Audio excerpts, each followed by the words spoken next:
Bonjour à tous, c'est le Corbeau. On est parti pour la deuxième Corbeau critique, toujours sur une BD. On avait fait Batman Terre 1, faisons Superman Terre 1.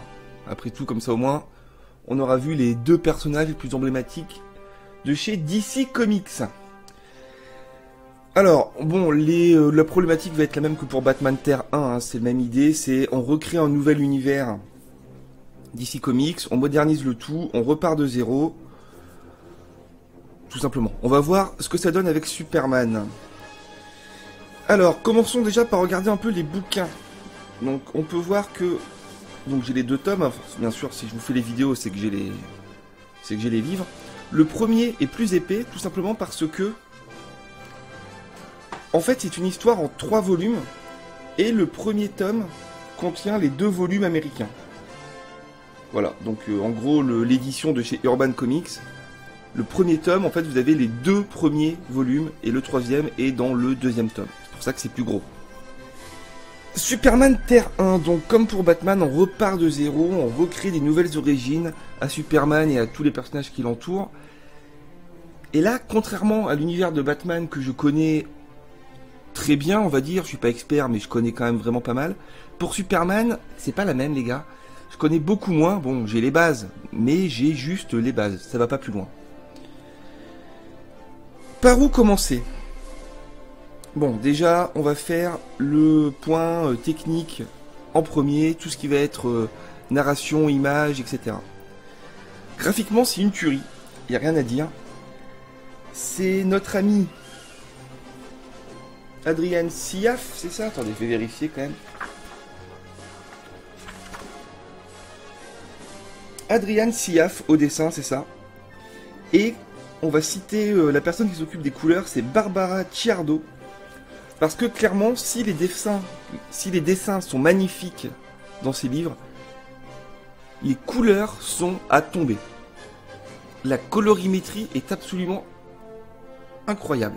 Mais vraiment, je n'ai jamais vu ça. La simple colorimétrie suffit à distinguer les différentes ambiances, les différents environnements. Bon, c'est pas un truc de fou, c'est un peu le principe des colorimétries. Mais là, je vous garantis que ça saute aux yeux. Vous tournez une page et vous passez d'un environnement à un autre. Tout change, l'ambiance change. Ça chatoie. Voilà, on va dire ça. Ça chatoie, les gars. C'est magnifique. Les dessins en eux-mêmes sont aussi absolument superbes.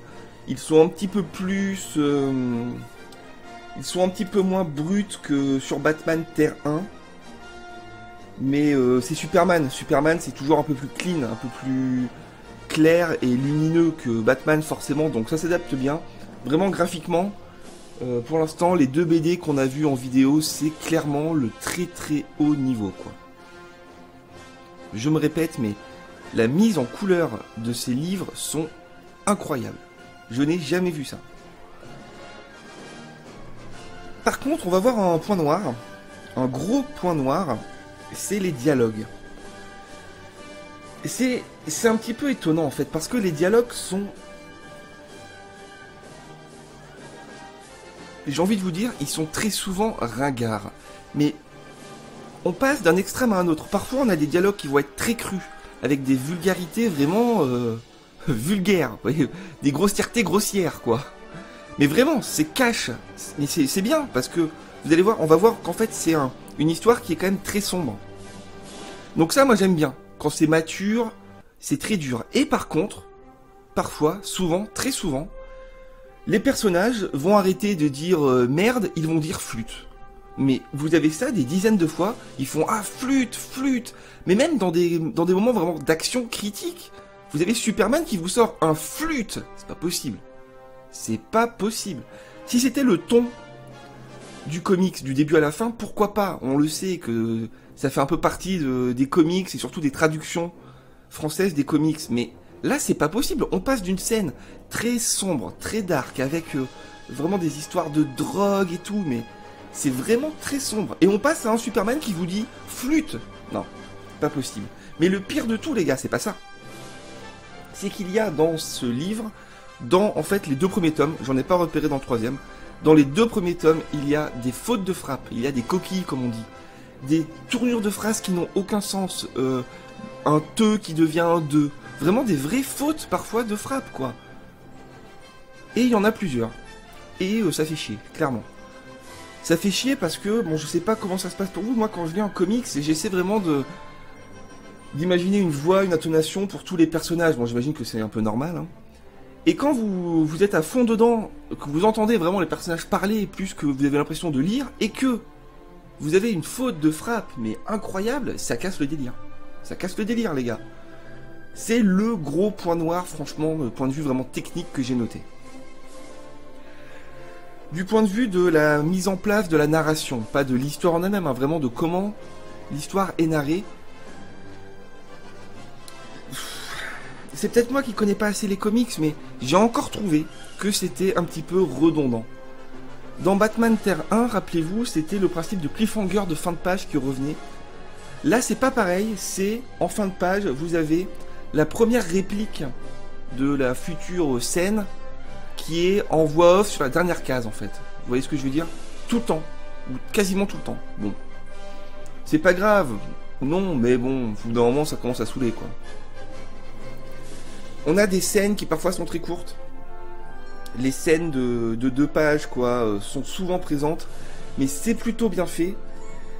Surtout que le texte, hein, si on a vu qu'il y avait des gros soucis dans ce texte, c'est quand même assez épais. Alors que là, j'ai ma machine à laver qui se met en route et que j'ai l'impression que vous entendez une vibration. Je vais vérifier, je reviens. Ok, bon, ça va. Ça fait un peu de bruit, mais normalement, vous m'entendez toujours très bien. Voilà, les textes sont épais, sont généreux. Il y a de quoi lire. C'est pas de la grande qualité littéraire, mais c'est passable, on va dire.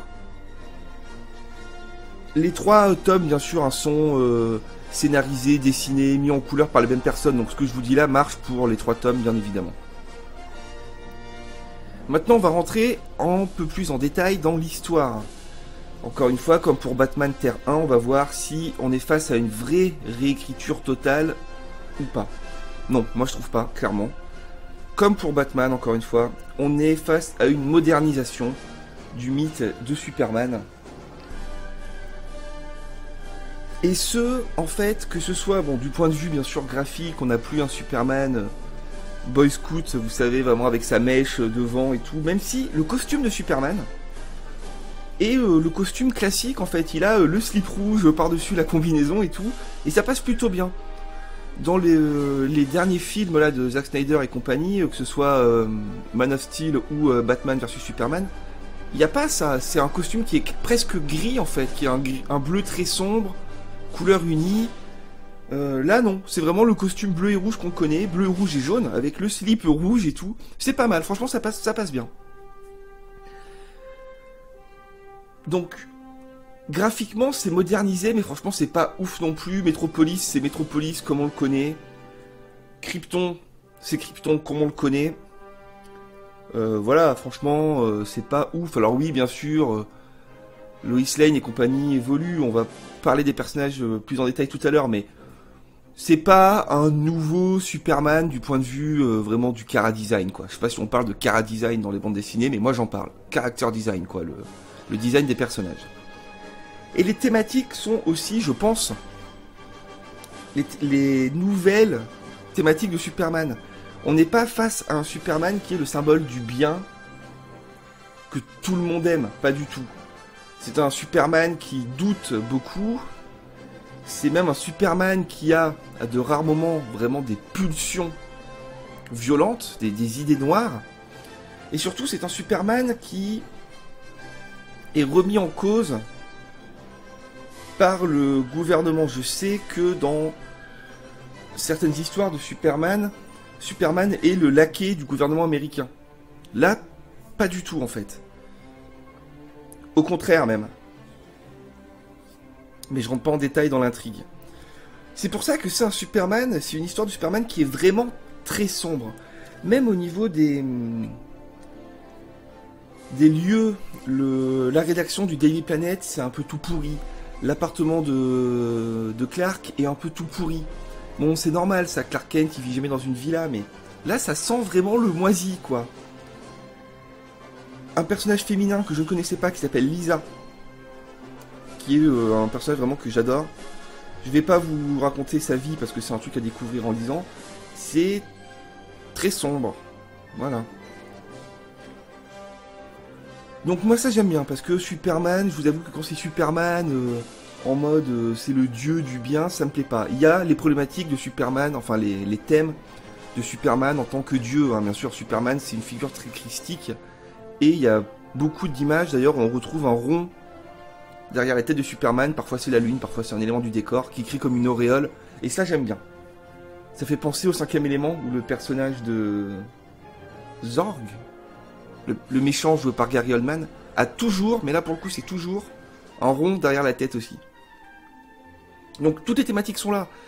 S'il n'y a pas le rond derrière la tête, Superman sauve les gens dans un éclair de lumière, mais un peu comme dans Batman versus Superman. Le film où il y a plusieurs scènes où vraiment on dirait des tableaux de la Renaissance avec Superman comme un saint qui vient soigner les gens. Je suis pas contre, franchement ça me dérange pas. J'aime pas quand Superman c'est uniquement le bien et qui combat des méchants qui sont uniquement des méchants. Là c'est pas le cas, du tout. On parlera des méchants tout à l'heure, on va parler un petit peu des personnages qu'on connaît tous. Bon, Clark Kent bien sûr, pas grand chose à dire. On va... En fait, ces livres ne reprennent pas la jeunesse de Superman à proprement parler. On ne voit pas son enfance, on ne voit pas sa découverte des pouvoirs. On n'est pas bien longtemps à Smallville, ça marche par flashback, etc. Faut le savoir. Du coup, les parents de Clark Kent, pour le coup, pas de Superman, mais de Clark Kent, sont présents, mais bon, je vous avoue que c'est pas des rôles très importants. Hein. Ils sont là parce qu'il faut bien qu'ils soient là pour qu'on voit l'attachement de Clark Kent à la Terre qui passe par l'attachement du coup à ses parents adoptifs. Puisque, bien sûr, bon, vous le savez, hein, sauf si vous connaissez pas du tout Superman. Superman, c'est pas comme Batman, c'est pas un homme qui se déguise en super-héros. C'est un super-héros qui se déguise en homme. C'est un extraterrestre qui se déguise en homme. Ce n'est pas Clark Kent qui devient Superman, c'est Superman qui devient Clark Kent. C'est pour ça que c'est très intéressant. Mais on en reparlera peut-être dans une vidéo hors série de ça. Les parents de Superman sont là, ou à moitié là, bref, je vous laisse des choses à découvrir, vous verrez, c'est pas très important. Lois Lane, bien sûr, est là. Elle bosse au Daily Planet, bien évidemment, et c'est une Lois Lane un petit peu... Je connais pas bien Lois Lane, mais la Lois Lane de ses livres, elle n'est pas du tout gnangnan, quoi. C'est pas juste la fille qu'il faut sauver, absolument pas. Elle est même méfiante, en fait, vis-à-vis de Superman. Mais bon, c'est pas non plus une réécriture totale. Là où, par contre, il y a réécriture, grosse réécriture, c'est au sujet de Lex Luthor, le méchant emblématique de Superman. Puisque Lex Luthor est dans ses livres, mais en fait, j'ai envie de vous dire, les Lex Luthor sont dans ses livres. Est-ce que je vous spoil le truc ou pas? Ouais, je pense. Je vais spoiler gentil. Nous avons Monsieur Lex Luthor et Madame Lex Luthor. Je vais pas en dire plus, ça va vous paraître bizarre comme ça. Alors oui, Lex Luthor n'est pas chauve, bon. C'est pas mal fait. Au début, on se dit, qu'est-ce que c'est que ce délire? À moins que c'est moi qui n'étais pas au courant, mais moi je n'ai jamais vu de Lex Luthor fille. Bah là c'est le cas, il y a les deux. J'en dis pas plus, faites-moi confiance, ça passe. La relation entre les deux, je vous dis pas ce qui les unit, il faut que vous découvriez. C'est correct, vraiment c'est pas mal, des bons personnages. Même si pour moi, le personnage de Lisa, je vous mets une image normalement, bah, je vous mets des images tout le temps, elle est vraiment... J'aime ce personnage, elle est super sexy. C'est une BD où les filles ne sont pas outrageusement sexy, franchement. À part Lisa, et puis encore ça reste assez soft, et puis ça correspond au personnage. Il y a certaines BD où on tombe dans le processus, quoi, où chaque fille doit être extrêmement sexy, doit avoir des seins énormes tout le temps. Là, non. Voilà, Lisa, elle est présentée comme ça, parce qu'elle est comme ça, mais c'est tout. Donc c'est plutôt pas mal, encore une fois. On est dans quelque chose de mature, de sérieux, c'est ni artificiellement mature comme certaines BD où on vous met des nichons partout, ni trop gamin. C'est vraiment parfait. Les méchants. puisque Lex Luthor, enfin les Lex Luthor, Lex Luthor au carré, comme ils disent dans la BD, ne sont pas les seuls méchants. On a 3 tomes, rappelez-vous, on a 3 tomes, même si les 2 premiers sont regroupés dans un seul volume chez nous. On a 3 méchants. Je ne connaissais pas les 2 premiers. Peut-être parce que ma culture Superman n'est pas suffisante. Mais bon. Disons que... En fait, non, c'est pas mal parce que le méchant fil rouge des 3 livres, et encore je dis méchant, c'est nuancé, c'est une BD où le bien et le mal sont toujours nuancés, c'est bien sûr Lex Luthor au carré. Donc on a un méchant qui tient la longueur quand même. Mais le fait d'avoir un méchant dans chacun des 3 tomes, quelque part, c'est, je trouve, ça casse un peu les enjeux. Vous voyez ce que je veux dire? Quand on a un grand méchant pendant plusieurs tomes, eh bien, on s'y attache. On a envie de voir le grand combat final. Là, vous n'avez jamais ça, vu qu'il y a 3 méchants. Pour autant, chaque méchant renvoie directement à une idée, renvoie directement, en fait, Superman face à lui-même. Je ne spoil pas, mais chaque BD, surtout les 2 premiers, en fait, les 2 premiers tomes, c'est vraiment consacré, en fait, à Superman face à lui-même. Dans le premier, Superman va se demander ce qu'il peut faire dans la vie, ce qu'il doit faire. Doit-il se révéler au monde ou pas?